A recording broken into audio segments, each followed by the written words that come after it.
BNP মহাসচিব মির্জা ফখরুল ইসলাম আলমগীর বলেছেন, তার দল প্রতিহিংসা ও প্রতিশোধের রাজনীতি করতে চায় না।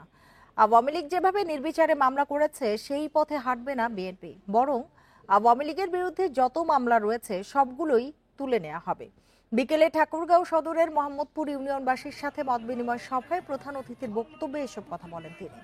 ফখরুল আরো বলেন, দেশনেত্রী বেগম খালেদা জিয়া গত বছর 5 আগস্টই বলেছিলেন, আমরা প্রতিশোধ চাই না, চাই শান্তি, সমৃদ্ধি ও একটি উন্নত বাংলাদেশ। সেই পথেই আমরা এগোতে চাই। আগামী ডিসেম্বরেই তারেক রহমান দেশে ফিরবেন বলেও আশা প্রকাশ করেন মির্জা ফখরুল। এছাড়া পিআর ইস্যুতে কিছু দল জনগণের উপর জবরদস্তি করছে অভিযোগ করেন বিএনপি মহাসচিব।